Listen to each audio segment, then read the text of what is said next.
All right. Welcome back to another episode of the Pressing Forward podcast. On today's episode, we have a special guest. And I say special for me just because I think this was sort of my introduction to just understanding personal finance. And this is actually my professor. He was my professor at Villanova University. But I get to call him Tom now by his first name. So that's always good. But And yeah, you're he's welcome to do that, Nola. got you. And he's currently the executive director and banker at J.P. Morgan. Um, and you've done everything from, resume optimization to compensation negotiation. Um, you've taught undergrad classes, MBA classes. So yeah, expect to hear just a wealth of knowledge today. And I'll give you a chance to introduce yourself. I'll let the people know who you are. Thanks, Nuala, for inviting me to be on your podcast. Nuala was a student, was quiet at first in my class, and he came up one day and he said, "Professor, I think I like this investment stuff. Do you have any extra books or anything?" And I grabbed right off the shelf, right over here. Yeah. I grabbed two or three of my favorite ones, including like Security, Intelligent Investor, I think, Benjamin Graham, Security Analysis, and maybe one other one. Yeah. And didn't see him. He brought him back by the end of the year. He read them. And Newell was a student that I was excited to have because he took an interest and asked for extra stuff and, got involved in the course, which was great. I'm an undergrad engineer. I went back to graduate business school and I took a job working on Wall Street in sort of generalist corporate finance, mergers and acquisitions and IPOs and things like that. And stayed in that industry for a while. I went into a portfolio company and began working with financial advisors and financial planners nationally.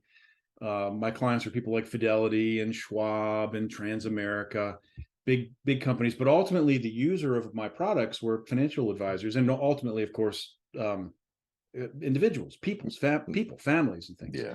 And I eventually ran a group for an investment management firm that were putting their investment management services into products of Fidelity and Schwab and Transamerica. And for the last 18 years, I've done private client work, advising clients, mostly high and ultra high net worth, but I've worked with lots of regular people, single people and younger people and not high and ultra high net worth. So I've done really the whole gamut. And J.P. Morgan gives me a chance to bring unbelievable tools and great culture. The people are probably one of the strongest things there. If anything could be stronger than the technology they have and the tools that are constantly being upgraded. I mean, if you sit here and you learn how to use something, 3 months, two months later, it's already been upgraded. Yeah. You have to keep up. It's amazing. Yeah. People are always working on improving things, making them faster, taking away inefficiencies. So I'm thrilled to be there. But the teaching that Nuala referred to, I've taught probably over 75 courses for undergrad and grad students at several universities, financial statement analysis and second year MBA finance, but mostly personal finance. And I had students like Nuala. And what's great about this, at Villanova, there was a donor who Villanova was courting to make a donation. Yeah. And he said, I think that, and these things are like a romance, it's like they take him out to golf, they take him out to lunch. Yeah. They said, he apparently said, I want to be able to offer personal finance, not just to business students, but to engineers and nurses and liberal arts. And, because young people need this stuff and they don't get it. They don't get enough of it, or they don't get it in a way that's useful. Most definitely. Yeah. Well prepared. And so they came to me. Villanova came to me. I'd already been teaching financial statement analysis. And they said, would you like to teach personal finance? You're a daytime financial advisor. This is right up your alley. And I said, sure.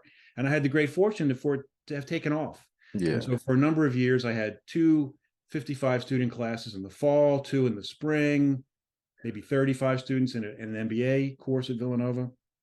And I teach personal finance at University of Massachusetts too online.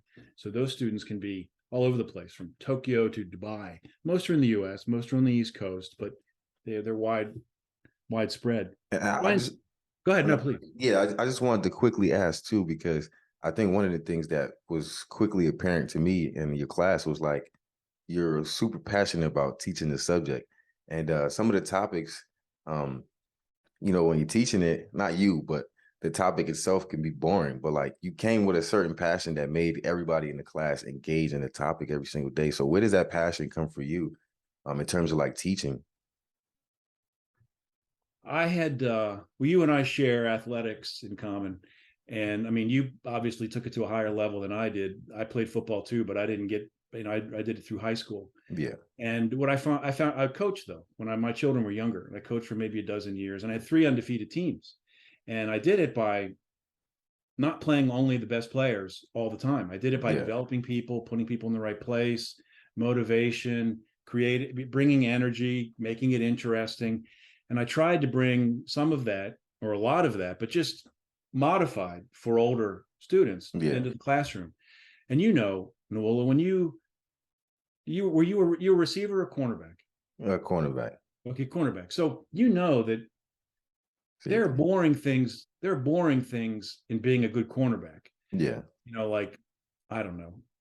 I was never a cornerback, but yeah, there are elements that mastering make you better, most and they're definitely. boring and they take work and it's a lot of time by yourself, maybe, but if you get good at that stuff, then the other stuff comes eat more easily and Most, you become more effective. yeah, So I found that I mostly, because I was an adjunct teaching only at night, I had to find a way to make it interesting and energetic. I had to appeal to people who hadn't used a calculator. You might remember this one, right, Nola? Learning how to use this calculator. yeah. I already The know. I already 12 know what C. it looks like. Remember this? Yeah, I do remember that. This is my most watched YouTube video. I have 1,500 or 1,600 views. Believe it or not, people want to learn how to use this thing. I can't say I remember how to use it, but Oh, come on. no, I'm just kidding. I didn't do that good of a job then, did I? No, I'm just kidding. I remember But it. the thing is this is great, though, for time value of money problems. And so, because it makes it really easy. And the people that invented these keystroke approaches that are Yeah, different than yeah, other calculators, they invented this stuff, maybe 50 years ago. It's still useful. And this calculator is still around. It's been updated. Now it's like this, I think. But anyway, but the point is, I had to find a way to make it interesting. I had to keep people's energy, keep people's attention for 3 hours. And I like the topic. I enjoy this stuff. And I know I told you, you might remember that, if you took a course, just pick, I don't want to pick, took a course in X and you didn't work in X field, you might never use that topic again. But right. personal finance, you'll use it the rest of your life. Most definitely. And it doesn't matter if you hate to use numbers, or you love numbers, or you hate investments, or you love investments. Doesn't matter. If you want to have some stability in your life, if you want to get ahead, if you want to do something like, let's say it's have kids or have a partner or get married or start a business or just live by yourself in a stable condition. It's so helpful if you know, how much do I have? How much do I owe? How do I make more money? Where are the good jobs? Who do I talk to when I don't know? How do I put my best foot forward? How does this insurance stuff work? Should I buy this? Well, credit cards. I know these are some of our topics we're going to talk about today, but anyway, I hope that answered the question, but that's why I'm enthusiastic about it, because it's so useful. So yeah, no, I definitely could see the passion coming through every single class. So that was always good. And who do you Um, want as a coach? Somebody who stands there and says, Nola, go run over there, run back. Or somebody goes, Nola, put a head fake in there, sell it. Come yeah, on. exactly. That's into it. So Somebody who's going to like push you a little bit, and then you're going to be on the field going, I got to give it more. yeah. You And know, I think like you said, I think this class was super beneficial, simply because it was so applicable in real life. I always say, like, for me, it was probably the most important class I've taken at Villanova, just because everything, everything we learned, it was like, I'm gonna actually use this. we Like, didn't agree on that before the podcast, by the yeah, way. He no, said that we on his didn't. own. I'm really just being candid, but it's it's uh it's really, and not only for myself, but I think also my teammates were the ones who also recommended, like, And hey, you you had a should bunch of take this them. class. Yeah, so we had Tano took your class. I think Kalicho might have took your class. So a couple guys like recommended, like, hey, just take his class. Like, you Running know, backs, line guys, big line guys, yeah, yeah, fast running backs, wide receivers, quarterbacks. I mean, we had Yeah, and other sports and other non-athletes too. Yeah. And I used to love to get people. Remember we did the first night. We'd say, tell a little bit about yourself. Where are you from? What do you like to do? And how'd you hear about the course? Yeah. And I always liked having somebody who came in and said, well, my teammate, Bob told me about it. My teammate, Mary on the lacrosse team told me I should take it. Or, I had a couple of friends in my sorority who took it, and they said, this is really useful. If you have some free, credits, you should take it. And I always enjoyed having people that were referred. I enjoyed having people who weren't too, but yeah. I enjoyed having people who were referred in, and it was like a legacy, Most definitely. So let's dive into Yeah. the first topic for today. So for a lot of young adults, budgeting is something that it's easier said than done. So if I'm a young adult, how do I go about budgeting? Like, where do I start with that? The thing with so there are really three things, we call them statements, but don't think of them like statements for your audience. Think of them just as like tools. Okay. The first one is called a balance sheet. And again, you don't have to remember the name, but the balance sheet helps. A balance sheet is what you own, call these assets, less what you owe, we call those liabilities. The difference is your net worth. And you want to be positive. Now, doesn't mean you're not going to be a student or a grad student or newly married or starting a business or getting divorced or something and have a negative net worth for a while. But the goal is to have a positive net worth and grow it over time. So assets are things you own. It'd be like computer, car. These are things I own. What do I owe? I have credit card debt, maybe school loans. Those are things you owe. The next month I have a power bill or, cable bill or something like that. Those are things you owe. Next one is cash flow. Cash flow is money in, less money out. So income, money from, whatever, side jobs you might have or whatever, less your bills. Now, the difference between what you owe, like a liability, is this the outstanding balance of your credit card debt. Here in the cash flow statement, we're talking about what you pay every month. We call these expenses, right? So in the cash flow, we've got revenue less expenses. The difference is what we in personal finance, we call this an excess or a deficit. With businesses, we call that profit and loss, right? If you take a cash flow and you make a target for yourself, so let's say that entertainment for you is $100 a month, that's your goal. Okay, so you're spending 85, your goal is 100, so you're under it by 15. Well, that's good, you're ahead. Okay, and if you do this for all your revenue, all your incomes, and all your outflows or your expenses, and then you show in a third column the difference, and you sum these up, what you'll get at the bottom is, did you exceed your target or did you fall behind your target? And that's what a budget is. And what the reason a budget matters, and it leads us really well to the next topic, which I'll let you introduce. But the problem is that if you don't know where you're going, you're never going to get there. Yeah. Like you got to know where you're going. If you're a cornerback, what's your job? If it's 3 deep, what's your job? If there's 1 deep, what do you do? And if you don't know, you're, no matter how good you are, you're going to get beaten. As the Eagles showed in the Super Bowl, if you're not in the right place, you can be a superstar and you still get beaten. Yeah. So anyway, and these are really valuable things to have. It gives you a way to figure out where you are, gives you a way to figure out, how can I live on what I'm making? And it gives you a way to figure out, how can I save for the future? How can I save to get married, save to go to grad school, save to buy a house, whatever. So the common thing that for a lot of individuals is that they might start a budget, but sticking to the budget is always the harder part. So why is that so hard? Like in terms of like behavioral finance and just understanding like how to actually stick to a budget. Why is that so hard for people to, put money to the side or invest and things like that? Why is that? 20 or so years ago, I was working in an investment management firm.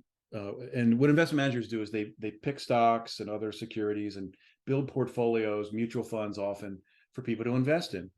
And it was at the internet crash. And this was like 1999, 2000, 2001, in that time. And I was looking for a way to get people to still invest in stocks when we had this internet crash. Yeah. And I came across this research from 2 men, Amos Tversky and Daniel Kahneman. And Tversky was, I believe, a University of Chicago economist or finance guy, and Kahneman was a psychologist at Princeton. Mm-hmm. And these two guys teamed up, business and psychology, and came up with this area of study, complete area of study called behavioral finance. And what behavioral finance tells us is that we don't always make decisions in our best interest, and we're particularly bad at it in finance, personal finance too. Nola, I don't know if you remember in class, but the way I introduced this topic was to say, put your hand up if you're an above average driver. Yeah. And I say, to put them up high and hold them there. And then I stop, and silence is the greatest thing in teaching and selling and working with clients, right? So I just stop. Don't say anything. Hold your hands up. And students start to look around, and they see that like almost everybody has their hand up. Yeah. And they begin to laugh. That's, because you can't have everybody be an above average driver. That's kind of like, it's like your personal bias. Yeah. Okay? Yeah. It's your, and you seek to be reinforced in your personal bias, and you need to be open to, well, maybe I should change my view. Here's another one for you: loss aversion, right? Let me do this one with you real quick. It's a little bit tricky. I want to make sure I get it right. But if I offer to give you, I'm going to give you two scenarios. Okay. Offer to give you $1,000, Okay. $1,000, or I give you a 50% chance of $2,000, or a 50% chance of zero. So 1,000 in A, 50% chance of 2,000, Yeah. or 50% chance of zero. So you have these two choices. Which do you like best? I'm giving it to you. I mean, I would probably take the guaranteed one, right? Nice. Yeah. We didn't practice this. Yeah. Nice. That's what most people choose. Why? Yeah. Because you tell us. Why did you choose that? Because I know that either way, I'm getting $1,000. Now, let's flip it around. You give me $1,000, or you give me 50% chance of 2,000 or 50% chance of zero. Which of those two do you choose? A, give me 1,000, or by the way, the utility 50% chance of 2,000 is 1,000. So statistically, these are utilities are equal in finance terms. Yeah. So you give me 1,000, or you give me 50% chance of 2 or 50% chance of 0. What's your choice? Probably the chance where you have to not win. Exactly. And why did you choose that? I mean, if you're the one putting it out, then yeah. So I think there's a chance that you don't win it. So exactly. So what people do is they say, give me the definite, but if I'm giving it to you, I want the chance that I might not have to give you anything. Yeah. That's called loss aversion. Loss aversion means when your portfolio is down 10%, it hurts more than when your portfolio is up 10%. Psychologically, it's like you lose sleep at night, and you look at your savings, you go, oh my gosh, I had $1,000 and now I have 900. But when you have 1,000 and it goes up to 1,100, yeah, you're in the clear. You're like, you look and you go, okay, that's cool. Like that's what it's supposed to do, right? Yeah, that's cool.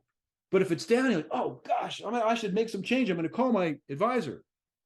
That's loss aversion. And you were perfect in the way you answered that. I'm glad I remembered how to do it right. Yeah. Another one is, what happens if you flip a coin 100 times, right? Flip a coin, 5 flips in a row. What's the 6th flip going to be, heads or tails? It's an equal chance. Be heads or tails. 50. Yeah. Exactly. And if you're going to try to figure out the best way to predict what the outcome is going to be, this is a harder one, but I'll throw it to you anyway. Well, how do you pick? What's the best pick, heads or tails? As you go through for 100 flips, what's the best way to choose to come up with what's likely to happen in 100 flips? Not sure. Pick all of one or the other, because you'll be wrong half the time, but you'll be right half the time. Yeah. Now, in 100 flips, it may not be. Is it possible you could be 100 to 0? Yeah, it's possible. And the more you flip, 1,000, 1,000,000, the less likely it's going to get closer and closer and closer to 50-50. Yeah. But if you pick heads on 1, tails on 2, heads on 3, tails on 4, heads, tails, Yeah, you could get wrong every time. that's true. So the way you, in this, coin flip exercise, the way you do it is you say heads every time. And you will come pretty close to 50-50, which is what it's likely to be. Okay. These things just describe why it's challenging to do a budget. Would you rather go to a concert, or would you rather put money in your savings account? Hey, that's at a concert. Yeah, I A mean, lot of people most of the time, would you rather go see a comedy show, or would you rather invest your money? Would you, but do you get pleasure from, looking at your accounts grow? Sure. It's just maybe not on a Friday or Saturday night when you could be at a comedy show or at a concert or sporting event or whatever, right? So behavioral finance is this area of study developed about 40 years ago that we now know, we believe, people in the industry and believe, that we don't always make the right choices for ourselves. And it's not to say you don't go with your gut. It just means that be informed, take a class, read books, listen to podcasts, read blogs, talk to people. Newell is my buddy who likes this stuff. I'm going to ring up Newell once in a while. Say, hey, what are you learning? What are you hearing? What's happening? What are you doing today? What's happening with houses? What are you thinking about mortgages? What's the economy doing? These things are things that, and so, we avoid, you're not doing a budget, or you're not saving because you're lazy. I mean, maybe you are, and maybe you have to change that. Yeah. But chances are the average person, it requires you to want to save and want to invest, and that's less exciting than the other stuff. But over time, wow, what can you do over time by using some of these techniques? Yeah. So one of the things that you just mentioned was just putting yourself in a position to seek information. If you don't know something, ask somebody. And how important is like discipline in terms of like sticking to a budget, investing?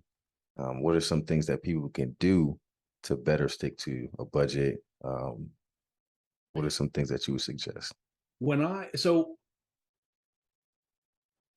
Newell, I think we've probably experienced this similarly. Yeah. I found working out that one of the key things is showing up. Yeah. I don't mean when you're a D1 athlete preparing for the next game. You've got so much time. You got a week. You got to learn the next team. I don't mean that. I just mean, and maybe you're not at the stage yet. I was a competitive athlete when I was younger, but I've been in athletics all my life. Now I'm trying to work out to be able to work longer, be healthy, not get stiff and old and fat and all that stuff, right? Yeah. And so I find that showing up is critical, and you run out of motivation after a while. It comes down to having habits. And I don't mean you necessarily go every day, but here's a personal finance example for you. So when I open up the budget chapter, or the chapter on finance things, I'll say, well, who keeps their receipts, and where do you keep them? Like, do you keep them in your wallet, or you don't keep them at all, or keep them in a box? Who makes spreadsheets to, keep track of theirs? And you get some people that raise their hands. And so what's key is that you learn these tools. I think what's key is learn these tools and use them in ways that work for you. So if the way to work for you is to keep your receipts in an envelope and then get them out and record them, or get them out and track them, or that's fine. But you got to make sure you show up, meaning you got to get them out once a month, or once a week, or every 3 months, or something, and make them useful for you. Some people like doing it, on their computer. Yeah. And they keep it in a spreadsheet, and that's how they're comfortable. Some people's cars are spotless, and other people's cars are, a dump. Yeah. Different people. But the person whose car is not so neat, they have to figure out, like, one day they're going to resell it. It's in their best, maybe not, but let's just say they will. Yeah. It's in their best interest to at least clean it once in a while. Right. Take it in. Okay, so you're not going to take care of it on a weekly or monthly basis, but you're going to pay more every 3 months, take it through a drive through wash thing, have somebody, vacuum it out, whatever you have to do. So in terms of discipline, I use pads like this. Look at this. Oh, wow. These are this isn't like 1 week's worth of stuff. This is Yeah. on lots of different projects, but I use pads, and I keep, here are my notes for our session, and here's my pad. And I keep notes of, I've got in, some of my personal finance notes. I want to put some new bills on auto pay. I want to get ready for taxes. Taxes are due April 15th. I've got some home repairs that I need to get somebody to start to look at. And that's one on my list right there. And so do what works for you. Some people like to use, apps. Yeah. Use an Yeah. app, use Mint, use Personal Capital, use You Need a Budget. And some people say, well, I tried, it didn't work. Well, try another one. The key of it is you got to show up. Yeah. And at some point you have to realize that if you don't want to get old and fat, you got to move. Yeah. Okay. Most You definitely. got to lift. You got to do some cardio. Now, your age, you got a bunch of years where you could do nothing for a while and nobody's going to know. My age, I got to keep moving. And it doesn't mean every minute, but I mean, I got to show up. Right. And so the same thing's true with budgets and personal finance stuff. You got to kind of, if you're going to be the one who's a little sloppier with your car, then every 3 months, you got to take it in and get it cleaned up, probably, if you want it to keep its value. Is that? Yeah, no, I think it's truly important. It's like if something is important to you and you want to improve at it, then you're gonna have to do the work in terms of showing up. So showing up is always half the battle. They always say that in sports as well. And you talked about taxes, which is a good segue into the next topic. It's tax season. Can you explain that process for individuals? How do I go about, filing my taxes? Where should I go? What are some things that you could speak on that topic? We all, as living in society, living in this country, living in your municipality, your town, whatever, we all have some responsibility for helping maintain it.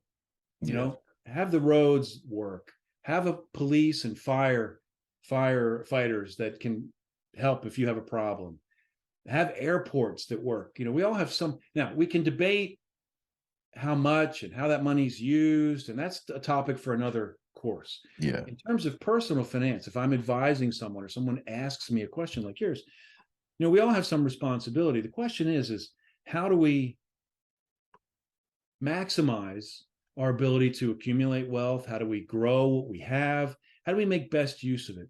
And in general, the tax system helps those who help themselves, right? That's like so many things. And by that, I just mean know something about it. Now, taxes are due on April 15th for the year previous. Now, what the government does is they don't just say, okay, we'll trust you. Pick a number. You make $100,000. You're going to owe $20,000, $25,000 in taxes. You just write us a check on April 15th. Well, they don't trust us that much, which is probably smart. We talked about behavioral finance just a moment ago. Yeah. Okay. They ask you to put money in every paycheck, right? Now, if you have your own company and you're making your own money, then you pay, say, quarterly. But the point is you're building what in finance we call a sinking fund, but you're contributing to your tax bill. And we did this in class, but tell me what you think. What would you rather do on April 15th when you file your taxes? Get money back or owe?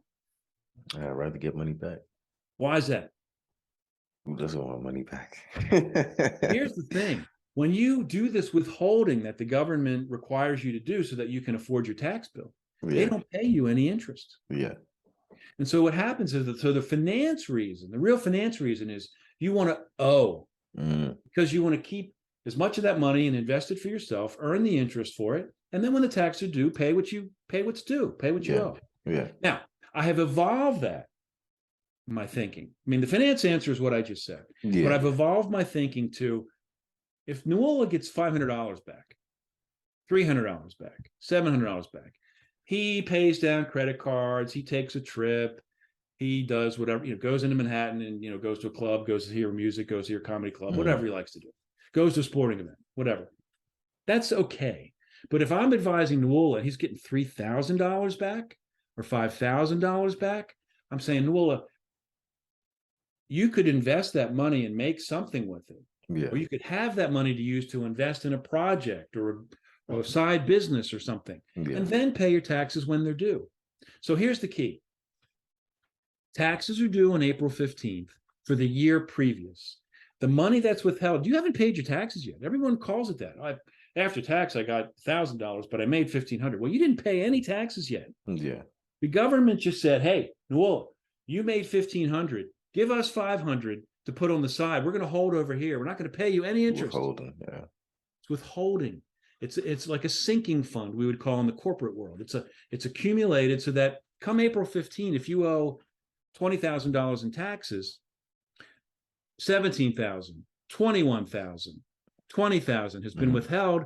You pay your taxes. If you had 21,000 withheld, you pay your 20. U.S. government sends you back 1,000.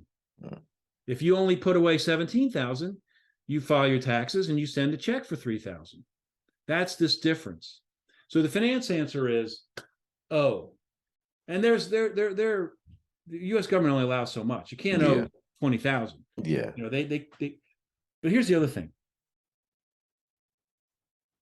The tax system is set up in it's called a marginal tax bracket system.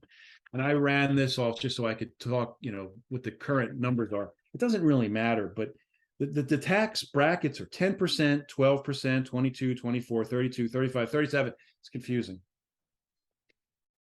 The idea is that for people who make under 22,000, who are married, let's use single people. Okay. People who make under 11,000, okay, file in their tax return, they will pay 10% in taxes. They'll owe $1,100. For people who make 20,000, they will pay 10% of that first 11,000, and then they'll pay 12% of the next 9. So you fill up the buckets. Yeah. Okay?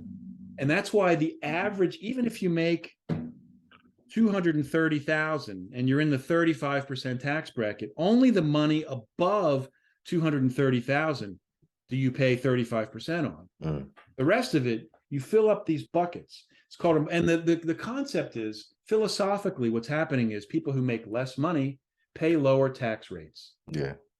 The idea being that they make less money, they should keep more of it. They should be able to keep more of it to pay their bills or save or whatever. Yeah. It's called the marginal tax bracket system. And that's why you have these buckets, so to speak.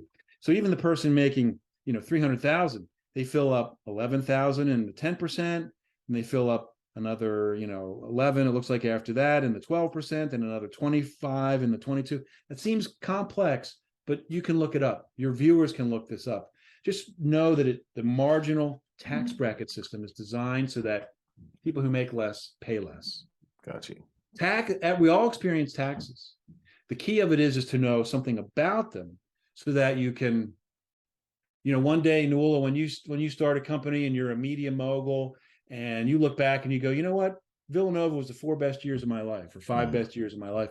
I'm going to give some money to Villanova. I'm going to give some money to my kids, my spouse, my church, my museums, whatever but Villanova did some good things for me. I'm going to put extra money into the weightlifting room, or I'm going to put money into the football program, or I've had some good fortune in my life. Yeah.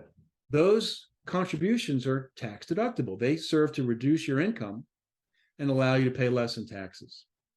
So tax is one of those things that is helpful to know something about. And the older you get, the more complicated, say, your tax situation gets, the more likely you are to probably pay someone to help you. In the beginning, you should try to do it yourself or use an online like TurboTax or something like that. Yeah.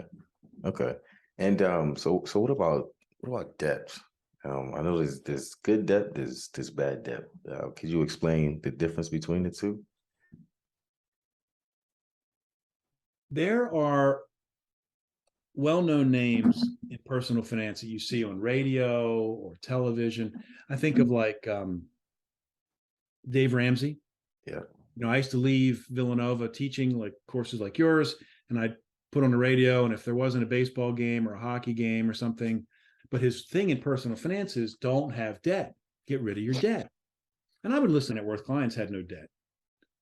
But the average person is not going to be able to live in a home where they want to live, safe, near transportation, good schools for their kids, near grocery stores, dry cleaners, car repair place, in a convenient place, unless they don't take a mortgage, they don't borrow. Many people wouldn't go to college, wouldn't go to grad school if they didn't borrow. The question is how do we decide how much to borrow is too much? When should what are things I should not borrow for? Like I had a roommate back when I was single, and I remember his girlfriend wanted to borrow on a credit card to take a trip to like Barbados or something. And he was a finance guy. He was a personal finance guy. He was advising athletes, actually. Yeah. And he was like, he was pulling his hair out. This is like a relationship breaker for him that his girlfriend wanted to borrow on a credit card to take this trip to the Bahamas or something, Barbados. So that's probably an example of bad debt. When I was your age, a lot of people borrowed something. Some people didn't. A lot of people probably didn't too, but some borrowed to go to college. And the amounts were high relative to what we could earn, but not like today. I mean, people today, I've had students come up to me with hundreds of thousands of dollars of debt. I think, how are you going to make enough, to pay that back? And so there's been some switch, I don't know, in the last, say, 10 years, I don't know, something like that. Thinking, how much is too much to pay for college? And, if I'm a good tradesman, I show up on time, I'm a plumber, I'm an electrician, I'm a sewer guy, whatever, you could do well. Yeah. If you're organized and you treat customers well and you are busy, I'm not trying to argue against a college education. I'm just saying people have begun to say, wow, maybe it's too much. That's the difference between bad debt and good debt. Yeah. Credit card debt, it's expensive. Should you have credit card debt? No. But you get married, you get divorced, you start a business, you have kids in college, whatever, go through a tough period. What counts is that that you shouldn't have it and you pay it down later. Same thing with, and so good debt would be like, I need a car. I probably should borrow because I need a car to drive to work. Should you be 22 years old, 25 years old, driving a 5 Series BMW? No, unless you're a sports agent or a real estate agent and you drive customers in your car and that you're making enough to afford it. Does that mean you have to be 25 and drive a beat up old junker? No, not necessarily. It just means that you should be cognizant that there's bad debt. Should you spend $200,000 to get an undergraduate degree in a field that, is not likely to be remunerative? I would argue no. I think you should think about that. Should you get a college education in a field that doesn't pay so well? Well, sure, but maybe don't borrow $200,000 to get it. I teach personal finance. I mean, that's why I believe that. Yeah. If somebody comes to me, look, I could go to this school and I'll borrow $200,000. I'll get a job that's going to pay me $40,000 a year. I'll go to this school and I won't borrow anything and I'll get a job that pays me $40,000 a year that I really like and I really want to do and I could really be good at. Well, maybe try this one. Yeah. That's good debt and bad debt. Gotcha. If you have credit card debt, it's expensive. Great. You need it. You still bought a new house. You got married. You went to grad school, whatever it is.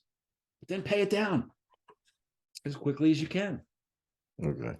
And so if I'm working a job and sometimes I think the misconception for a lot of people is if they're not making a certain amount of money, they can't like slowly start putting money away.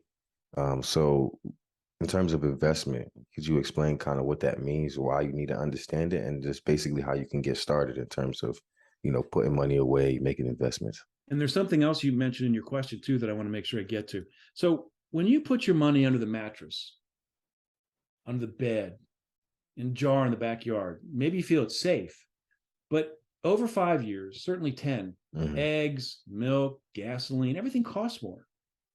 It's called inflation. And in a healthy economy, in general, things go up in price. Hopefully not a lot. In the last year, we've had, high levels of inflation, 8.5%, 8, something like that. Now they're going down a little bit. But these things go up. And if you put your money under the mattress, it might be safe, you know where it is, but in 5 years, you can't afford to buy eggs anymore. And so you need to have a place that you can take your money, the excess money, and put it so it can earn more than that. We know that if you're investing in companies where you have a tiny little, maybe a lot if you're lucky, but chances are a tiny little ownership portion. This means when you own a stock, you own a tiny little piece of equity interest, and equity just means, it means ownership. Yeah. These equity interests or these stock interests grow over time. And so many studies have been done. We know that over the long term, maybe not 1 year, maybe not 2 or 5, but certainly over 10 or 20, these equity interests generally have earned 8, 9, 10%, something like that. So the longer term you have, if you're Nuala saving for your retirement, right? It's money you don't want to touch for another 40 years or 45 years. Invest in stocks, mostly stocks, if not all stocks. That's going to go like this. No, let me do it this way. It's going to go like this. Yeah. Okay. You're going to have some days when it goes down. You're going to feel like, oh my gosh, did I make a mistake? But it's going to go back up. Now, we rarely have had 10-year periods when it's been flat. 2009, I talked about before, or maybe I didn't. This is now the financial crisis, not the internet crisis, but the financial crisis, 2009, 2010. We had 10 years where stocks did this. But generally, they go up and down. And so that's why investing is so critical, because it's the only way we have. And you don't have to invest only in stocks. You can buy bonds. You can invest in real estate. People want to invest in digital currency. There are all these things you can invest in. Your job, not you personally, Nuala, but your audience's job is to read, talk, learn. And you can certainly reduce your risk by investing in safer things when it's short term. I'm getting married in a year. Don't buy stocks. Put your money at the bank. Put your money in a money market fund, something like that. I want to buy. Go ahead. No, I was just going to say, how important is it to invest in what you understand as well? Well, that's interesting. There is an important line of thought. Peter Lynch, who used to manage the Magellan Fund at Fidelity, was a big Warren Buffett. Will often say, we don't do X and Y and Z because we don't understand it. In my opinion, Warren Buffett understands a lot more than he lets on. Gives off, yeah. But that's his thing. We don't get it. We don't do it. It's kind of more like my gut is we looked at it. We figured out it wasn't for us, so we didn't do it. Yeah. Nevertheless, if you're investing in stocks or equity, I think a great thing for young people is, particularly for like retirement, is a target date fund. Target date, what is it now? 2023. So 40 years should be 2063 fund. And these are a mixture of stocks and bonds and other things that are designed so that they have lots of opportunity for growth when you're young now. The older you get, the more conservative they get. So that if you own the same fund for 40 years, by the time you're 65, it'll be mostly conservative things. Now, it won't, in the early years, it'll have a chance of growing like this. In the later years, it'll grow less and grow less, but it won't. In the early years, it might do this. In the later years, it might do this. Yeah. And so, in essence, and so I guess what I'm suggesting is expand what you know. If you want to pick individual stocks, pick Google, pool, lots of stocks, and like an S&P 500, keep your costs down. There's a lot more to talk about with investing, but that's just an overview. Gotcha. And how should I be setting goals in terms of like when it comes to investment? Should I be reaching for, I know for sometimes individuals look for like the short term and the fast money, but kind of what do you kind of suggest in terms of like long-term visions versus, short term? There are people whose professional job is to try to make high returns short term. You do this for a living, right? And they're not all of them, but many of them are among our smartest financial people. There are plenty of people who look to make money for the long term, like we just mentioned before, Warren Buffett. Yeah. He's very shrewd and very smart. He is one of the country's best investors over a long period. Everybody can be good. Put it in sports. Everybody can good 1 game, 2 games. Be good for a whole season. Yeah. Be good for a whole career. That's hard. And you look at these, let's take pro football players, right? They get sick, they get hurt, they get married, they get divorced, they have kids that get sick. I mean, these things happen. Yeah. Parents get sick or whatever. I mean, they get traded. I mean, and they have to, and to have a full career of high performance is, It's not just a matter after a certain point of just being a really great athlete. You have to have the right mental attitude. You got to work hard. You got to show up early, stay late. And so, you know, short term, I think it's really hard to use time to your benefit. Mm-hmm. You make money in the short term, yes, but there are a lot of smart people trying and they don't all do it. Some do. I'd say, you know, Nuala, where you and your audience can find places to invest for the long term, there you can take more risk. Use like stocks that have this, you know, do this, but you can use time for your benefit. Mm-hmm. It's very difficult to make big money in the short term. It's easy to lose it in the short term. Can it be done? Can you make money in the short term and make high returns? Sure. You know, start a restaurant, be, you know, top hot restaurant in a busy place in town. Could that work? Sure. Yeah. But there are lots of restaurants where people work around the clock and it doesn't happen. Yeah. So that's why I think, you know, take where the odds are in your favor. When you have long-term, invest long-term. Choose assets that work for you for the long term. Stocks, diversification, things like that. Short term, I'm getting married in 6 months. I want to buy a house in 2 years. I want to have kids in 5 years. You know, match your investments that the risk you can tolerate for that time period. So just understanding your time horizon and kind of what risks you can take. Yeah. And you might take some risk. You might, you know, say, I'm going to get married in 5 years. I'm not going to break out a special piece. I'm going to invest for the long term. And if I lose 3,000, that happens, but I might be up 3,000. Yeah. You could try that. I just want to dissuade young people in particular from thinking, you know, I got to pick the next 20 years until it made money. That is true. You know, nobody knew it was going to be what it has become today back when it first came out. You know, it's hindsight is, you know, everyone's a genius in hindsight. Yeah, very much. You know, that's why with S&P 500, you missed the top like 10 days of the year, you've like halved your returns for the year. That's why it's like, stay invested if you can, set it and forget it if you can. I'm not saying be lazy, but let time work to your benefit. Invest, let it grow.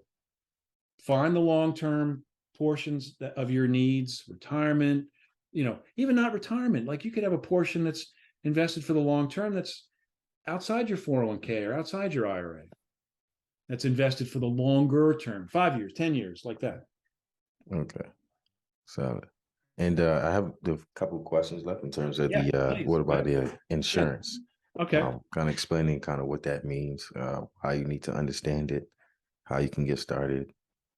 Insurance is, I think, misunderstood by lots of people. Insurance is a really critical part of any good financial plan. Not when you're young, maybe your age. If you don't have any debt, you don't have a business debt, you don't have a partner or somebody that, you know, who needs to pay things off in your relationship if you were to pass away, you know, you don't need it.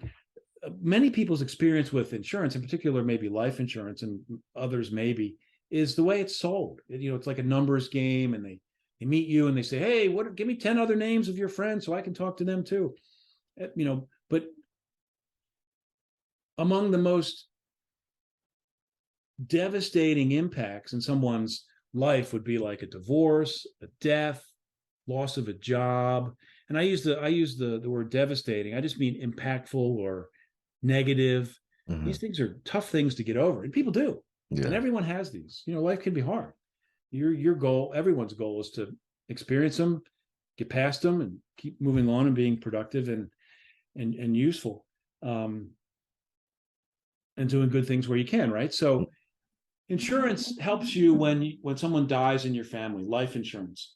When you're at a point when you have a mortgage or debts or school loans or business debt, if somebody dies, a wage earner dies, it's going to impact your family greatly. Yeah. And there's insurance you can buy, term insurance in particular, that's very beneficial. That's not so expensive, particularly when you're young, not so expensive, that pays when you need it, which is when somebody passes away.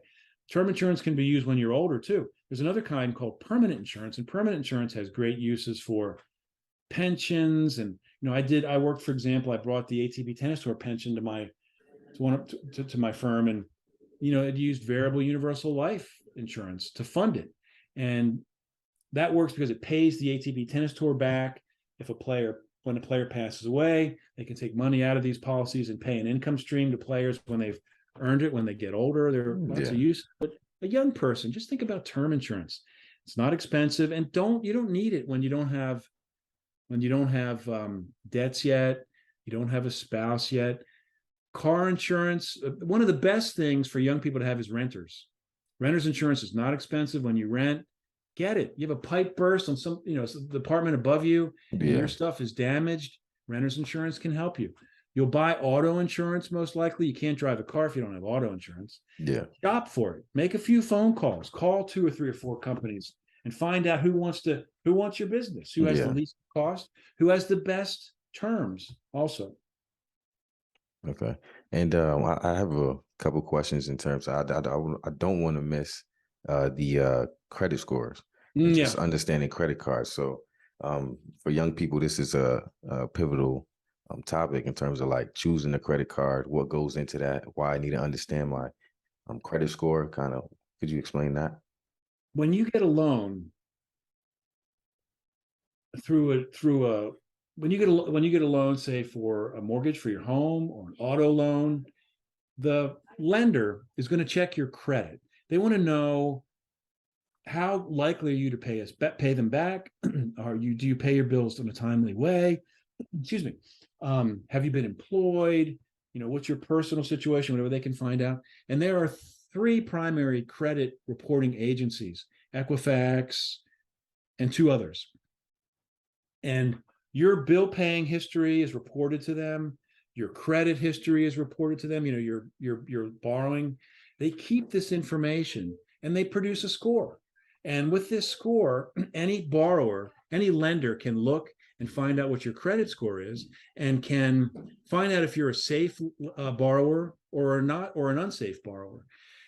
You shouldn't, I don't think, live your life to have your goal is not in life to just have a high credit score. Yeah. I'm going to jump out of bed today and figure out where I can pay my debts down and raise my credit score. But having a good credit score is is useful to have, because you will one day probably borrow to get a car, borrow to get a home, those kinds of things. Did you, let's leave it at that. Yeah. So I was going to say, so how do you leverage kind of different credit cards, credit scores? Yeah.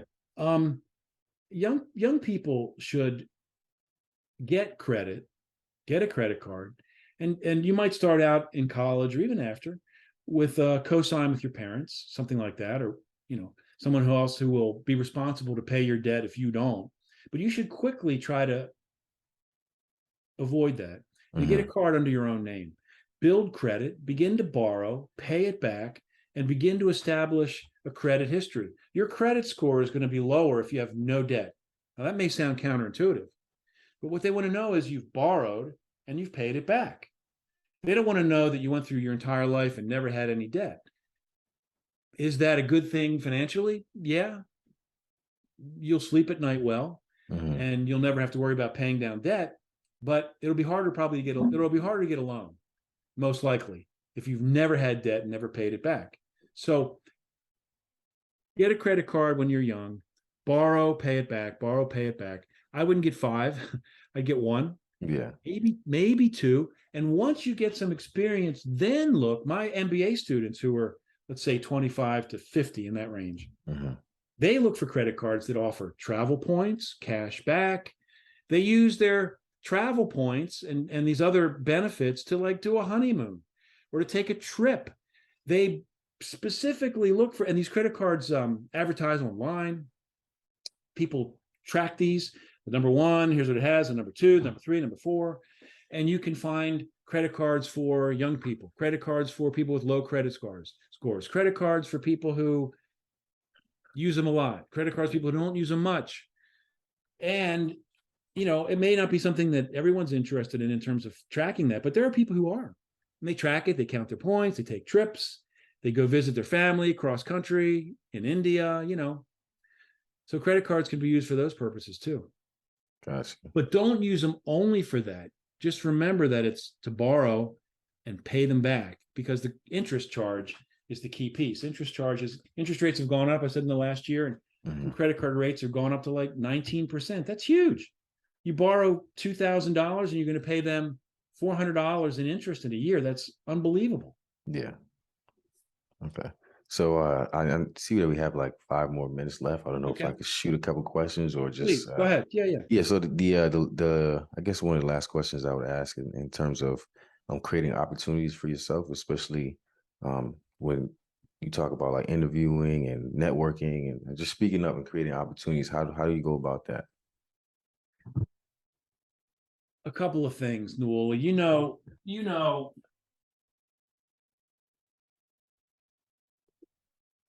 I published a book about optimizing resumes.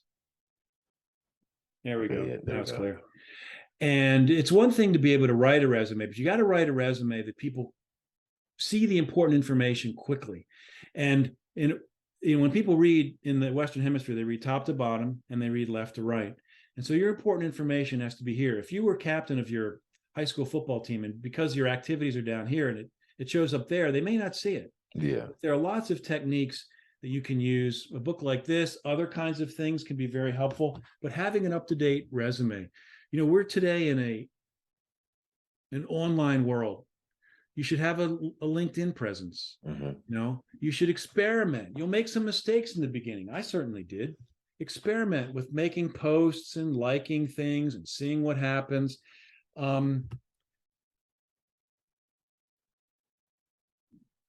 People have always said network, but it's not natural for everybody. Yeah. And so networking could mean, I've been to networking functions, right? Where people like you meet them, you say, "Hey, Newell, I'm Tom," and "Hey, Tom, I'm Newell," and it's like exchange cards right away. Cards, yeah. Yeah, I mean, some people do that. I find that I just try to be active. Yeah. And it's not, I was at a hockey game over the weekend with my father-in-law and a bunch of his friends, and these guys are mostly older than me, but we talked about what we did. Most of them are now retired, not all, but most. And I talked about what I do. And, I made a few connections that maybe I'll call back about business. Maybe I won't. They know that if they have a question about something, maybe my kids did, or, it's those kinds of things where I've done coaching. I've coached people. I've coached sports and had a parent come up and say, "Hey, I hear you're looking to change jobs, and my company's looking, get involved at your church, get involved in clubs, get involved in the arts, alumni groups, do things that you like to do, and just speak up." And I don't know, Noel, if I said this in your class, I hope I did, but the example I gave is, if you're stuck in an elevator with somebody, speak up and say, "Hi, I'm Newell Alpidu. I'm doing this." You never know when somebody says, "Hey, give me your number. I'll call you." But just speak up. I think that's really key. Okay. And I definitely appreciate, everything that you've been able to share with not only myself, because I've learned a lot. I'm just sitting here having this conversation. So I'm sure our guests also learned a lot. Where can people find you and the services that you offer? I think the best place is LinkedIn. You can find me at Tom Mihok at LinkedIn. And that's probably the first place. You can find all my contact information there. And the book that you just you had there, what was the name of that? It's called Optimize Your Resume. It's available on Amazon, and it provides techniques for people who are writing resumes when other people they're competing against are good. Yeah. So it's not so much how to write a resume, but how to write a resume that gets read, and where people see how talented you are quickly. They almost absorb how talented you are as they're skimming through the resume. Yeah, I think I might have to check that out as well. So, Well, again, when you took the course, it might have been just a note. Now it's a book. Yeah, exactly. But it's a pleasure to have you. I want to thank you for joining me on today's show, and yeah, appreciate you. Well, thanks for asking. It's great to see you again. It's fun to talk about back in class and some of the people we knew together. And I wish you the very best. I hope your podcast just takes off. Appreciate you.